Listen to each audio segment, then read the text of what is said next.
चलिए डिस्कस करते हैं 10 ऐसे एमसीक्यूज जो कि यूपीएससी और करंट अफेयर्स एग्जाम्स के लिए काफी इंपॉर्टेंट हैं। नमस्कार, मैं हूं Abhay Singh, current affairs for exam से। अर्थ आवर आंदोलन का वैश्विक समन्वय किस संगठन द्वारा किया जाता है? यूएनईपी, डब्ल्यूडब्ल्यूएफ, यूएनडीपी या फिर आईपीसीसी?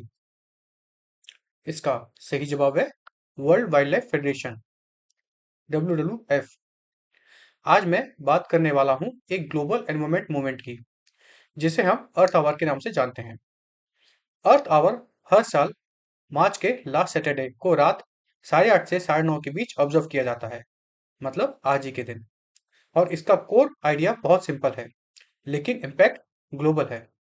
इस मूवमेंट की शुरुआत फ्रेंड्स 2007 में सिडनी में हुई थी, जो कि ऑस्ट्रेलिया में है, एक क्लाइमेट अवेयरनेस कैंपेन के रूप में, जहां लोगों ने वॉलंटरीली लाइट्स बंद करके एक मैसेज दिया था कि क्लाइमेट चेंज एक रियल थ्रेट है। और ध्यान रखने वाली बात यह है फ्रेंड्स कि 2026 में अर्थ आवर अपनी 20वीं एनिवर्सरी सेलिब्रेट कर रहा है, क्योंकि इसकी शुरुआत 2007 में सिडनी में हुई थी। इस साल का थीम है friends give an hour for earth, यानी सिर्फ एक घंटा नहीं बल्कि रेस्पॉन्सिबिलिटी का एक सिंबल कमिटमेंट। इसमें लोगों को एनकरेज किया जाता है कि वो नॉन एसेंशियल लाइट्स को 60 मिनट के लिए स्विच ऑफ करें। लेकिन याद रखिए, यह सिर्फ एक सिंबॉलिक एक्ट नहीं है, यह एक बिहेवियर चेंज मूवमेंट है। आज अर्थ आवर 190 से अधिक कंट्रीज और टेरिटरीज में पार्टिसिपेट किया जाता है, और दुनिया के आइकॉनिक लैंडमार्क्स जैसे आईफिल टावर और हमारे देश के राष्ट्रपति भवन भी इस मूवमेंट का हिस्सा बनते हैं। और एक इंपॉर्टेंट डिस्टिंक्शन, अर्थ आवर को कंफ्यूज करना नहीं चाहिए अर्थ डे से। फ्रेंड, अर्थ डे मनाया जाता है 22 अप्रैल को, और अर्थ आवर कब मनाया जाता है? मार्च के आखिरी सैटरडे में। रीजनल लेवल पर भी कैंपेन्स चल रहे हैं, जैसे वियतनाम का green innovation green future initiative. ये मूवमेंट हमें सिखाता है कि स्मॉल एक्शन भी ग्लोबल इम्पैक्ट क्रिएट कर सकते हैं। चलिए अगले प्रश्न पर आते हैं। स्टॉकहोम वाटर प्राइज 2026 की घोषणा आधिकारिक रूप से कहाँ की गई? आपके ऑप्शंस हैं फ्रेंड, पेरिस, स्टॉकहोम, जिनीवा या फिर वियना। इसका सही जवाब है फ्रेंड्स पेरिस। अब हम बात करते हैं वाटर गवर्नेंस की। यह एक प्रेस्टिजियस ग्लोबल अवार्ड है। कौन सा? Stockholm water prize 2026। इसकी announcement friends UNESCO headquarter Paris में की गई है, जो अपने आप में एक सिंबॉलिक लोकेशन है, क्योंकि यूनेस्को ग्लोबल एकेडमिक और पॉलिसी कोऑपरेशन का सेंटर है। यह announcement world world water day से पहले किया गया था, ताकि क्राइसिस की अर्जेंसी को हाईलाइट किया जा सके। अब बात पे यहाँ पे इंपॉर्टेंट स्ट्रक्चर समझिए। अनाउंसमेंट इसकी जो अवार्ड की है वह पेरिस में की गई है, लेकिन इस पूरे प्रोसेस को कोऑर्डिनेट करता है स्टॉकहोम वाटर फाउंडेशन, जो कि स्वीडन में है। इस इवेंट में अवार्ड सिर्फ अवार्ड नहीं दिया जाता, बल्कि ग्लोबल पॉलिसी मेकर्स, साइंटिस्ट और मीडिया मिलकर डिस्कस करते हैं कि वाटर गवर्नेंस को कैसे इंप्रूव किया जा सके। आज के टाइम में water crisis food security, climate change और जियो पॉलिटिक्स से डायरेक्टली लिंक्ड है। चलिए फ्रेंड्स अगले प्रश्न पर आते हैं। निम्नलिखित में से कौन सा स्थान एपार्कियन अनकॉन्फॉर्मिटी को दर्शाता है, जिसमें 1 अरब वर्ष का भूवैज्ञानिक अंतराल है? आपके ऑप्शन हैं friend, Girnar hills, Nilgiri hills, Satpura range या कलिंजर रेंज। इसका सही जवाब है फ्रेंड्स कलिंजर हिल। सोचिए, आप एक ऐसे जगह पर खड़े हैं जहां पृथ्वी का 1.3 बिलियन साल पुराना हिस्ट्री गैप विजिबल है। यह जगह है फ्रेंड्स कलिंजर हिल्स, जिसे मार्च 2026 में जीएसआई अर्थात जियोलॉजिकल सर्वे ऑफ इंडिया ने नेशनल जियो हेरिटेज साइट डिक्लेयर किया है। फ्रेंड्स, यह साइट लोकेटेड है बांदा डिस्ट्रिक्ट उत्तर प्रदेश में, विंध्य रेंज के अंदर बुंदेलखंड रीजन में। यहाँ पर हमें अपार्कियन अनकंफॉर्मिटी दिखती है। अब इसके बारे में बताता हूँ। यहाँ आपको मिलते हैं 2.5 बिलियन साल पुराने ग्रेनाइट रॉक्स और उनके ऊपर 1.2 बिलियन साल पुराने सैंडस्टोन लेयर। फ्रेंड्स, यहाँ पे जो 1.3 बिलियन साल का जो गैप है वो मिसिंग है और इसी को कहते हैं अनपार्कियन कॉन्फर्मिटी। यह एक हमने नया कॉन्सेप्ट पढ़ा फ्रेंड्स। यह साइट अर्थ के टेक्टोनिक एवोल्यूशन और क्रस्ट फॉर्मेशन को समझने के लिए एक्सट्रीमली इंपॉर्टेंट है। अब इसका हिस्टोरिकल एंगल जानते हैं। यहीं पर है कालिंजर फोर्ट, कालिंजर का किला, जो कि चंदेल डायनेस्टी का एक पावरफुल स्ट्रॉन्ग होल्ड रहा है और कल्चर डायमेंशन भी इक्वली स्ट्रॉन्ग है। यहाँ पर नीलकंठ मंदिर है जो समुद्र मंथन और भगवान शिव की माइथोलॉजी से जुड़ा हुआ है। जीएसआई ने यहाँ पर इंफॉर्मेशन बोर्ड इंस्टॉल किए हैं ताकि जियो टूरिज्म को प्रमोट किया जा सके। भविष्य में प्लान है कि खजुराहो और चित्रकूट टूरिज्म सर्किट से भी इसे लिंक किया जा सके। चलिए अगले प्रश्न पर आते हैं। निम्नलिखित में से कौन सा स्थान भारत इलेक्ट्रिसिटी समिट 2026 की मेजबानी कर रहा है? आपके ऑप्शन हैं फ्रेंड, प्रगति मैदान, यशोभूमि, विज्ञान भवन या भारत मंडपम। इसका सही जवाब है फ्रेंड्स, यशोभूमि। भारत की एनर्जी फ्यूचर रैपिडली ट्रांसफॉर्म हो रहा है फ्रेंड्स और इसका एक मेजर रिफ्लेक्शन है भारत इलेक्ट्रिसिटी समिट 2026। यह समिट हाल ही में हुआ था फ्रेंड्स, 19 से 22 मार्च के बीच, और यह हुआ था यशोभूमि कन्वेंशन सेंटर में। इस समिट में फ्रेंड्स 25,000 से अधिक पार्टिसिपेंट्स थे जो कि 80 कंट्रीज से आए हुए थे और इसमें 300 से अधिक स्पीकर्स थे। यह सिर्फ एक कॉन्फ्रेंस नहीं बल्कि ग्लोबल एनर्जी इकोसिस्टम का मेल्टिंग पॉइंट है। इसका थीम था electrifying growth, sustainability and global connectivity. जो भी थीम्स मैं आपको बताता हूँ फ्रेंड्स, उसको नोट डाउन कर लीजिए, आपके काम आएंगे। भारत का टारगेट है कि 2032 तक 50 लाख करोड़ का इन्वेस्टमेंट एनर्जी सेक्टर में एक्ट्रैक्ट किया जा सके। इसमें जो फोकस एरिया है भारत के वो है renewable energy integration, smart grid technologies और एनर्जी स्टोरेज सॉल्यूशंस। इसमें मेक इन इंडिया पर भी इनिशिएटिव पर भी स्ट्रांगली एम्फेसिस दिया गया है ताकि एनर्जी टेक्नोलॉजी को इंडिजिनाइज किया जा सके। चलिए अगले प्रश्न पर आते हैं। निम्नलिखित में से कौन सा संगठन Bharat tribal fact Bharat tribal fest 2026 का आयोजन करता है? आपके ऑप्शन है फ्रेंड, ट्राइफाड, नाबार्ड, नाफेड या केवीआईसी। इसका सही जवाब है फ्रेंड्स, ट्राइफाड। भारत की ट्राइबल डाइवर्सिटी एक कल्चर ट्रेजर की तरह है फ्रेंड्स और इसी को ट्राइबल सेलिब्रेट करता है भारत ट्राइबल फेस्ट 2026। इस इवेंट को ऑर्गेनाइज किया जाता है ट्राइफेड द्वारा। ट्राइफेड क्या है friends? Tribal cooperative marketing development federation of India. यह फेस्ट हुआ है फ्रेंड्स 18 से 30 मार्च 2026 के बीच नई दिल्ली के सुंदर नर्सरी में। यहाँ पर 200 से अधिक स्टॉल लगाए गए थे जहाँ ट्राइबल हैंडीक्राफ्ट, हैंडलूम्स और जंगल से जो प्रोडक्ट्स प्रोड्यूस होते हैं उनको दिखाया जाएगा। इसमें 78 से अधिक वन धन विकास केंद्र ने भी पार्टिसिपेट किया है जो फॉरेस्ट बेस्ड लाइवलीहुड को प्रमोट करते हैं।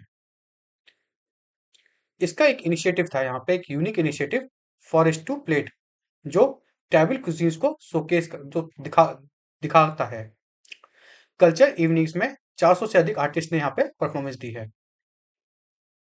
चलिए अगले प्रश्न पर आते हैं। निम्नलिखित में से किस संस्थान ने 2026 में लॉन्च किए हैं 5 मिनट के इन फ्लाइट योग प्रोटोकॉल का विकास किया है? आपके ऑप्शन है फ्रेंड, एम्स, CCRAS, MDNIY या ICMR। ये क्वेश्चन मैं आपको समझाता हूँ फ्रेंड्स। फसल करिए कि आप कहीं लॉन्ग ट्रिप पर जा रहे हैं जहां पे आप ज्यादा मूवमेंट नहीं कर सकते, तो एक 5 मिनट का अगर योगा सेशन आपको मिल जाए तो कैसा रहेगा?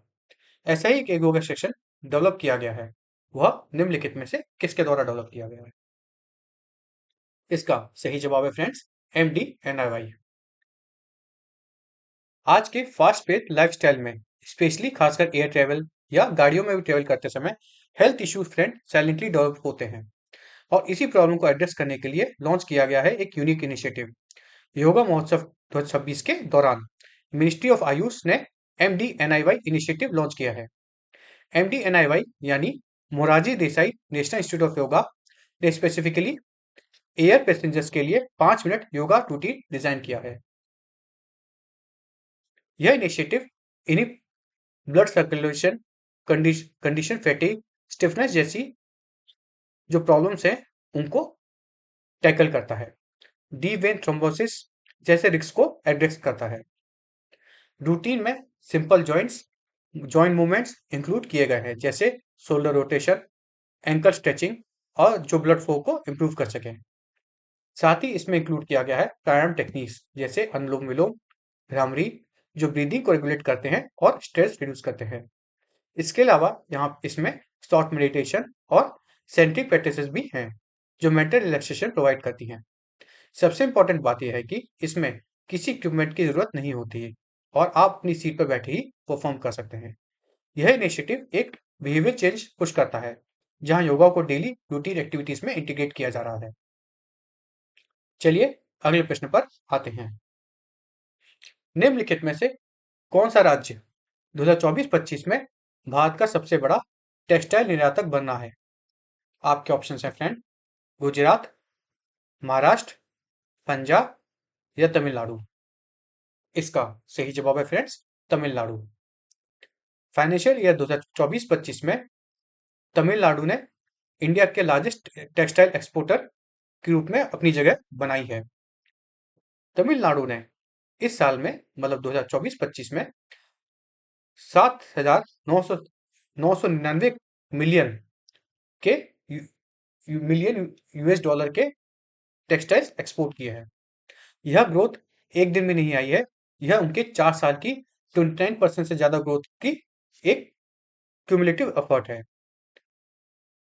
आज तमिलनाडु भारत का 21.84% एक्सपोर्ट पर अपना कब्जा बनाए हुए है, जबकि भारत के टोटल टेक्सटाइल एक्सपोर्ट की वैल्यू लगभग 36,000 मिलियन डॉलर है। अब इस सक्सेस के पीछे का फैक्टर समझिए।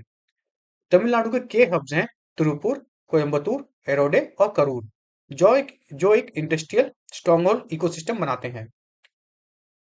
चलिए अगले प्रश्न पर आते हैं। 37.44 सेकंड में 10 पुरुषों को उठाकर फेंकने का गिनीज रिकॉर्ड किस निम्नलिखित में से किसने बनाया है? सीना रुफेथैला, बेक्का सैमसन, डोना मुरे या ओल्गा यशक। इसका सही जवाब है सीना रुफेथैला। जर्मनी की स्ट्रॉन्ग वुमेन सीना रुपेथैला ने एक यूनिक जीनियस वर्ल्ड रिकॉर्ड बनाया है। उन्होंने सिर्फ 37.44 सेकंड में 10 लोगों को लिफ्ट करके थ्रो किया है और यह रिकॉर्ड फीमेल कैटेगरी में फास्टेस्ट 10% थ्रो इवेंट के रूप में रजिस्टर किया गया है। चलिए अगले प्रश्न पर आते हैं।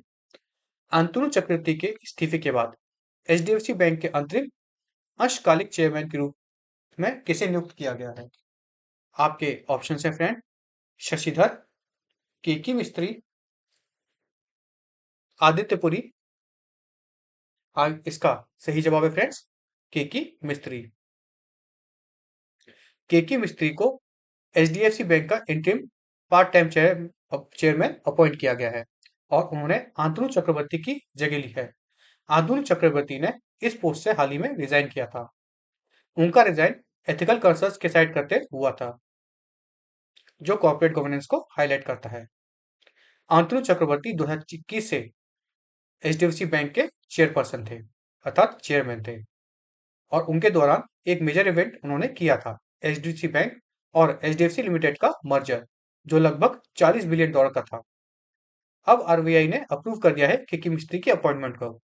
इनका टेन्योर अभी 3 मंथ के लिए है। चलिए अगले प्रश्न पर आते हैं। निम्नलिखित में से कौन सी योजना भारत में डेढ़ सौ 1,500 मेगावाट विकेंद्रीकृत नवकरणीय ऊर्जा क्षमता विकसित करने का लक्ष्य रखती है। आपके ऑप्शन है friend, SHP scheme, Uday scheme, PM Kusum या ग्रीन किड। इसका सही जवाब है friend, SHP scheme. SHP scheme friends मतलब स्मॉल हाइड्रो पावर स्कीम। इस स्कीम का ऑब्जेक्टिव है कि 1,500 megawatt decentralised renewable energy capacity को डेवलप करना। यह स्कीम अप्रूव की गई है फाइनेंशियल ईयर 2026-27 से 2030-31 तक के पीरियड के लिए। इसके लिए 2584 करोड़ रुपए सैंक्शन किए गए हैं, जिसमें से 2532 करोड़ रुपए मेजर प्रोजेक्ट डेवलपमेंट के लिए है और 30 करोड़ रुपए की डीपीआर बनेगी, अर्थात डिटेल प्रोजेक्ट रिपोर्ट। इस प्रोजेक्ट का साइज 1 मेगावाट से 25 मेगावाट के स्मॉल हाइड्रो पावर जो प्रोजेक्ट है उनके लिए है। इसमें स्पेशल फोकस दिया गया है नॉर्थ ईस्ट और बॉर्डर एरियाज को, जहां इंसेंटिव मिला है 3.6 करोड़ पर मेगावाट का। बाकी स्टेट्स के लिए यह 2.4 पर मेगावाट है। चलिए कल का प्रश्न देखते हैं। कल हमने आपसे पूछा था कि 26 फरवरी 2026 को पीएमजीकेएवाई के तहत सीबीडीसी आधारित खाद्य सब्सिडी पायलट लागू करने वाला पहला केंद्र शासित प्रदेश कौन सा है? आपके ऑप्शन थे फ्रेंड, दिल्ली, लद्दाख, पुडुचेरी या चंडीगढ़। इसका सही जवाब है पुडुचेरी। भारत के डिजिटल फाइनेंस में एक हिस्टोरिक स्टेप तब हुआ जब पुडुचेरी बना है पहला भारत का रीजन जहां CBDC based food subsidy pilot base पर इंप्लीमेंट किया गया है। फ्रेंड्स, यह लॉन्च हुआ है 26 फरवरी 2026 को पीएमजीकेएवाई अर्थात प्रधानमंत्री गरीब कल्याण अन्न योजना के तहत। इसमें यूज हो रहा है डिजिटल रुपीस, जो आरबीआई का सोवरेन डिजिटल करेंसी है। सिस्टम इसमें कैसे काम करता है? तो यह काम करता है कि बेनिफिशियरी के वॉलेट में प्रोग्रामेबल सीबीडीसी टोकन क्रेडिट किए जाते हैं और यह टोकन सिर्फ फेयर प्राइस शॉप पर ही यूज हो सकते हैं। इसमें यह इंश्योर करते हैं कि सब्सिडी का मिसयूज ना हो और फंड डाइवर्जन भी कंप्लीटली एलिमिनेट हो सके। मतलब किसी भी बेनिफिशियरी को जिस चीज के लिए सब्सिडी दी गई है, मतलब अन्न खरीदने के लिए अगर सब्सिडी दी गई है, तो वो उसे अन्न ही खरीदे और कोई काम में ना लगाए। इसके इम्प्लीमेंटेशन के लिए RBI, public financial management systems और कैनरा बैंक एक साथ आए हैं। इसका एक और मेजर एडवांटेज है, यह सिस्टम बायोमेट्रिक ऑथेंटिसिटी डिपेंडेंसी को रिड्यूस करता है, जो ग्राउंड लेवल पर काफी इश्यूज क्रिएट करती है। यह भारत का पहला रियल इंटीग्रेशन है सोवरन डिजिटल करेंसी का वेलफेयर डिलीवरी सिस्टम के साथ। इसको आप याद कर लीजिए फ्रेंड्स, ये काफी इंपॉर्टेंट है, भविष्य में इससे क्वेश्चन जरूर आएंगे। चलिए अब कल के लिए प्रश्न देखते हैं। कल के लिए हमारा आपसे प्रश्न है, चीन से एथिल क्लोरोफॉर्मेट आयात पर जांच किसने शुरू की है? Directorate general trade remedies, reserve bank of India, NITI Aayog या सेबी। फ्रेंड्स, आप डर को अपना हथियार बनाइए, अपनी कमजोरी नहीं। इसके साथ ही आज का सेशन समाप्त होता है। आपको हमारा सेशन कैसा लगा कमेंट करके बताइएगा तथा लाइक शेयर सब्सक्राइब अवश्य कीजिएगा। धन्यवाद। जय हिंद, जय भारत।